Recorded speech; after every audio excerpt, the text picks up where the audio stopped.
കഴിഞ്ഞ ദിവസം കർണാടക ഹൈക്കോടതി വളരെ സുപ്രധാനമായിട്ടുള്ള ഒരു ഉത്തരവ് പുറപ്പെടുവിക്കുകയുണ്ടായി. അത് എനിക്ക് തോന്നുന്നു നമ്മുടെ നാട്ടിലെ മാധ്യമങ്ങളിലൊന്നും അങ്ങനെ ഒരു വാർത്ത കണ്ടില്ല.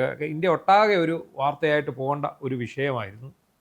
അത് ഞാനിങ്ങനെ ഈ സോഷ്യൽ മീഡിയ ഇങ്ങനെ ജസ്റ്റ് സ്ക്രോൾ ചെയ്തപ്പോൾ ആരോ ഒരാൾ ഫേസ്ബുക്കിൽ ഇതിനെക്കുറിച്ച് വിശദമായിട്ട് ഇട്ടിരിക്കുന്നത് കണ്ടു. അതിൻ്റെ കൂടെ ഹൈക്കോടതിയിലെ നടപടിക്രമങ്ങളുടെ ലൈവ് വീഡിയോയുടെ ഒരു ലിങ്ക് ഉണ്ട്.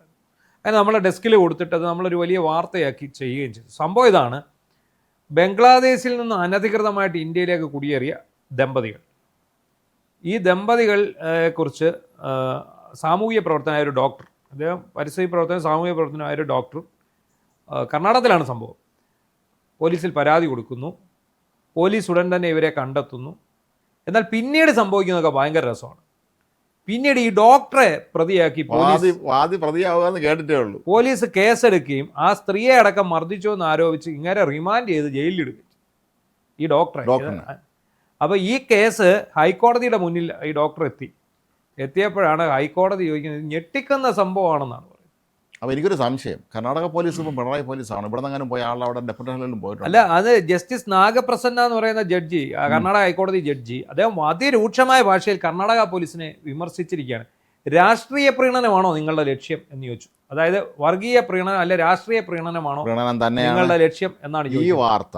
ഇവിടുത്തെ മാധ്യമങ്ങൾ പലതും അറിഞ്ഞു കാണും, മനഃപൂർവ്വം കൊടുക്കാത്ത തന്നെയാണ് സാധ്യത, അല്ലാതെ വിട്ടുപോയതായിരിക്കും. ഇത് ഡോക്ടർ നാഗേന്ദ്ര എന്ന് പറയുന്ന ഒരു ക്ലിനിക്ക് നടത്തുന്ന ആളാണ്. അപ്പോൾ അദ്ദേഹത്തിന്റെ അടുത്താണ് ഈ സംഭവം.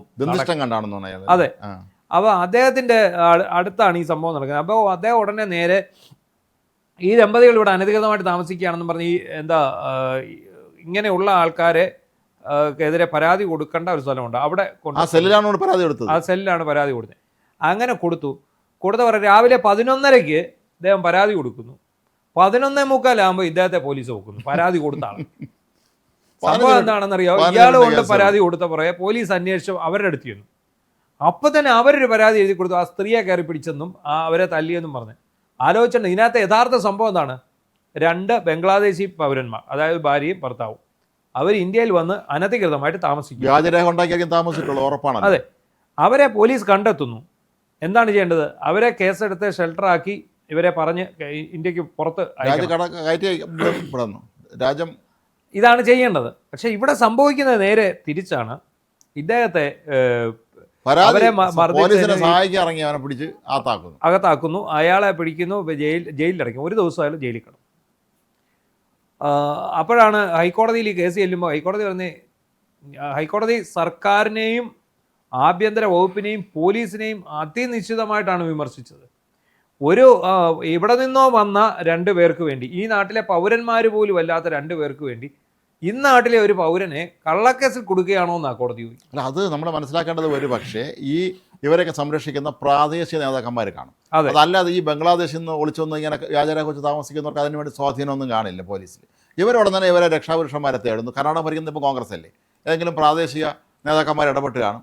അവർ തിരിച്ച് ഈ ഡോക്ടറെ പിടിച്ച് പ്രതിയാക്കാൻ വേണ്ടി നിർദ്ദേശം കാണും. കേൾക്കേണ്ട താമസം ഇദ്ദേഹത്തിന് പിടികൂടി എഫ്ഐആർ ഇട്ടും കാണും. അത് ഇദ്ദേഹത്തിനെതിരായ തുടർ നടപടികൾ പോലീസിനെതിരായ 2 കേസ് ഇദ്ദേഹത്തിനെതിരെ എടുത്തു. ആ 2 കേസിനെയും തുടർ നടപടികൾ ഹൈക്കോടതി റദ്ദാക്കുകയും ചെയ്തു. ഇപ്പോൾ ഹൈക്കോടതി എന്താണ് പറഞ്ഞിരിക്കുന്നതെന്ന് അറിയാമോ? അതായത് അനധികൃത കുടിയേറ്റം തടയാൻ പോലീസിനോട് പറയുക, അനാവശ്യ പ്രസംഗങ്ങൾ നിർത്തൂ, ആഭ്യന്തര വകുപ്പ് ഇവിടെ എന്താണ് ചെയ്യുന്നത്, ഈ രീതിയിലാണ് കുടിയേറ്റക്കാരെ പിന്തുണയ്ക്കുന്നതെങ്കിൽ ഇവർ ഇവിടെ തുടരുക തന്നെ ചെയ്യും. എന്തിനാണ് ഈ പ്രീണനം എന്നാണ് കോടതി ചോദിച്ചിരിക്കുന്നത്. ദേശീയ സുരക്ഷയെ അപകടത്തിലാക്കുന്ന രീതിയിൽ അനധികൃത കുടിയേറ്റക്കാർക്ക് അനുകൂലമായി സ്വന്തം നാട്ടിലെ പൗരന്മാർക്കെതിരെ പ്രവർത്തിക്കുന്ന പോലീസ് നടപടി വ്യവസ്ഥിതിക്ക് തന്നെ വൻ ഭീഷണിയാണെന്ന് കോടതി പറയുന്നുണ്ട്. അതിനൊപ്പം തന്നെ ഇത്രയും കോടതി വിമർശിച്ചതോടെ പ്രോസിക്യൂഷൻ കളം മാറ്റി. ഇത്രയും വലിയ വിമർശനം വരുന്നതോടെ അതുവരെ പ്രോസിക്യൂട്ടർ അടക്കം ഈ സ്ത്രീയെ മർദ്ദിച്ചു എന്ന് പറഞ്ഞാണ് ഇദ്ദേഹത്തിനെതിരെ നീങ്ങിക്കൊണ്ടിരുന്നത്. അപ്പോൾ അദ്ദേഹത്തെ വിമർശിച്ചു കഴിഞ്ഞുകൊണ്ട് തന്നെ പ്രോസിക്യൂഷൻ പരാതികൾ ബംഗ്ലാദേശികളാണെന്ന് ഞങ്ങൾ സമ്മതിക്കുന്നുണ്ട്, ഇവരെ കസ്റ്റഡിയിലെടുത്ത് തടങ്കൽ പാളയത്തിലേക്ക് മാറ്റിയിട്ടുണ്ടെന്നും FRRO വഴി നാട് കടത്താനുള്ള നടപടികൾ പുരോഗമിക്കുകയാണെന്നും അറിയിക്കുന്നു. ഈ ഇത്തരക്കാർക്ക് വേണ്ടി പ്രത്യേക തടങ്കൽ പാളയങ്ങൾ ഉണ്ടാക്കിയപ്പോൾ വലിയ പ്രതിപക്ഷ വിമർശനം ഉയർന്നിരുന്നത് അതാണ് ഏറ്റവും പ്രധാനപ്പെട്ട രസം.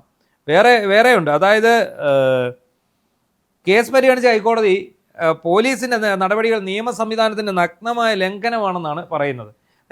അതൊക്കെ മുമ്പേ നമ്മൾ പറഞ്ഞതുപോലെ തന്നെ വ്യാജ ആരോപണങ്ങൾ ആദ്യം പരിശോധിക്കുന്നതിന് പകരം പരാതിക്കാരനായ പൗരനെതിരെ തന്നെ ക്രിമിനൽ കേസ് എടുത്തത് എന്തുകൊണ്ടാണെന്ന് കോടതി ഈ പരാതി കൊടുത്തോ ഇന്ത്യൻ പൗരൻ, മറ്റവർ രണ്ടുപേരും അനധികൃതമായി താമസിക്കുന്ന, ഇവിടെ ഒളിച്ച് താമസിക്കുന്ന ആളുകൾ. അതെ, അനധികൃത കുടിയേറ്റക്കാരെ കുറിച്ച് വിവരം നൽകുന്ന ഒരു ഇന്ത്യൻ പൗരനാണ് അറസ്റ്റ് ചെയ്യപ്പെടുന്നതെങ്കിൽ ഭാവിയിൽ ഇത്തരം കാര്യങ്ങൾ ചൂണ്ടിക്കാണിക്കാൻ ആരാണ് മുന്നോട്ട് വരിക?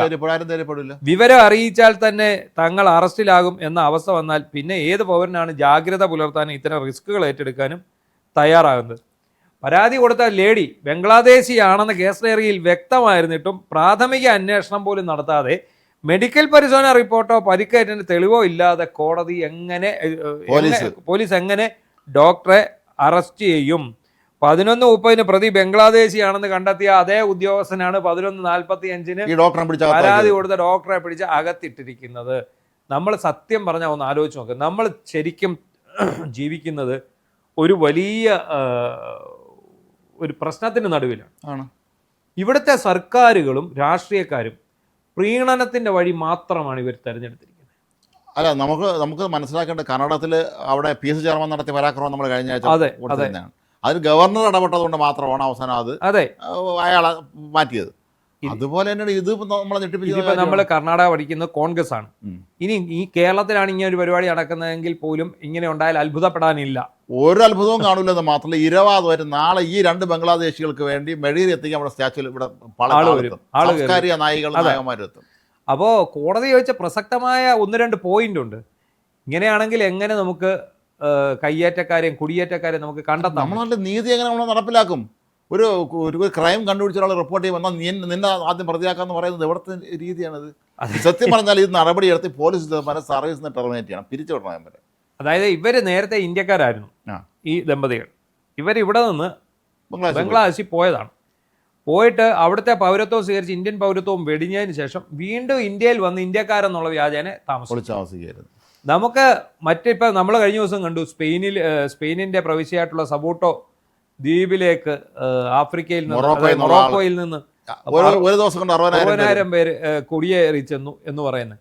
ഇതേപോലെ നമ്മുടെ ഈ ബംഗാളിലേക്ക് ഈ കുടിയേറ്റം, അനധികൃത കുടിയേറ്റം, മമതാ ബാനർജി മുഖ്യമന്ത്രിയായിരുന്ന കാലത്ത് വ്യാപകമായ തോതിൽ ഈ തരക്കാർ കയറിയിട്ടുണ്ടാവും. അവർക്ക് പ്രത്യേക ചില കവാടങ്ങൾ പോലും ഉണ്ടായിരുന്നു സുരക്ഷ കടന്നു വരാം. അവരെ കടത്തിവിട്ട് അവർക്ക് വോട്ടേഴ്സ് ID എല്ലാം കൊടുത്ത് റെഡിയാക്കി വെച്ച് ഇലക്ഷൻ വരുമ്പോൾ വോട്ട് ചെയ്യുക. ഇത്തവണ SIR വന്നതോടുകൂടി പണിപാളി. മമതയ്ക്ക് പറഞ്ഞു മുമ്പ് അല്ലെ, ഇത്തരക്കാരെ ഒഴിവാക്കാൻ വേണ്ടിയാണ് പൗരത്വ ഭേദഗതി നിയമം ഇവിടെ കൊണ്ടുവന്നത്. അന്നാണ് ഈ ഷെൽട്ടറുകളെല്ലാം, എല്ലാ സംസ്ഥാനത്തും ഷെൽട്ടറുകൾ വേണമെന്ന് പറഞ്ഞത് അതിനുവേണ്ടിയാണ്. അതിനെതിരെ ഇവിടെ എന്തൊരു ബഹളമായിരുന്നു. ഇവിടെ ഉള്ളവരെ പറഞ്ഞു വിടാൻ ആരാണ് ഇവരോട് പറഞ്ഞത്? ഇവിടെ ഉള്ളവരെ പറഞ്ഞു വിടാൻ വേണ്ടിയാണ്. ഇന്ത്യൻ പൗരന്മാരെ പറഞ്ഞു ബംഗ്ലാദേശിലോട്ടും പാകിസ്ഥാനിലോട്ടും പറഞ്ഞു വിടാൻ വേണ്ടിയാണോ ഈ ഇന്ത്യൻ പൗരത്വ ഭേദഗതി നിയമം ഉണ്ടാക്കിയത്? അത് എന്തൊരു മണ്ടത്തരം, ഒരു വിഡ്ഢിത്തരമാണ് ഇവർ പറയുന്നത്. അല്ല, അത് ഇതിന് ചെയ്യേണ്ടത്, ഈ ഡോക്ടർ ചെയ്യേണ്ടത് ഈ പോലീസ് ഉദ്യോഗസ്ഥന്മാരെ മേലെ കേസ് കൊടുക്കുക എന്നുള്ളത്. അത് കേസ് ഓൾറെഡി ഹൈക്കോടതി എടുത്തു കാണും. കാരണം അത് എടുക്കാൻ ഇവർ സർവീസ് തുടരാനേ അർഹരല്ല. ഇവരെ നിർബന്ധമായി പിരിച്ചോണം. കാരണം ഇവർ രാജ്യവിരുദ്ധ പ്രവർത്തനങ്ങൾക്ക് കൂട്ടുന്നവരാണ് ഇവർ രണ്ടുപേരും. ഒരു നല്ല അതിൻ്റെ ക്രൈം ചൂണ്ടിക്കാണിച്ചു കൊടുത്തപ്പം നാളെ രാജ്യരക്ഷയെ ബാധിക്കുന്ന ഒരു കാര്യം ചൂണ്ടിക്കാണിച്ചു കൊടുത്തപ്പം പരാതി കൊടുത്താലും പിടിച്ച് അകത്തിടുകയും അയാളെ പേരിൽ കേസെടുക്കുകയും ചെയ്യുക എന്ന് പറഞ്ഞാൽ ഒരിക്കലും നമുക്ക് അംഗീകരിക്കാൻ അടുത്ത കാര്യമാണ്. എന്തായാലും ഇത്തരം പ്രീണനങ്ങൾ ഉള്ളിടത്തോളം കാലം ഇന്ത്യയുടെ അഖണ്ഡത എന്ന് പറയുന്നത് ഭീഷണിയിൽ തന്നെ നിൽക്കുകയാണ്. ആർക്ക് വേണേലും നുഴഞ്ഞു കയറി ഇന്ത്യയിൽ വന്ന് ഇന്ത്യൻ പൗരന്മാരായിട്ട് താമസിച്ചുകൊണ്ട് ഈ രാജ്യത്തിനെതിരെ പ്രവർത്തിക്കാവുന്ന അവസ്ഥയിലേക്കാണ് കാര്യങ്ങൾ പോകുന്നത്. അത്രയേ ഉള്ളൂ. എന്താണെങ്കിലും കർണാടക ഹൈക്കോടതിയുടെ ആ രൂക്ഷ വിമർശനം അത് ഏറ്റു കഴിഞ്ഞപ്പോൾ ഇവർക്ക് മനസ്സിലായി, പ്രോസിക്യൂഷൻ പ്ലേറ്റ് മാറ്റി. അപ്പോൾ അവർക്ക് അറിയാൻ വയ്യാണ്ടാണോ? അത്ര അറിയാൻ വയ്യഞ്ഞിട്ടല്ല, ഇത് കൃത്യമായി മുകളിൽ നിന്നുള്ള വിളി വന്നു. നിർദ്ദേശത്തിനനുസരിച്ച് തന്നെ ഡോക്ടറെ പ്രതിയാക്കിയത്.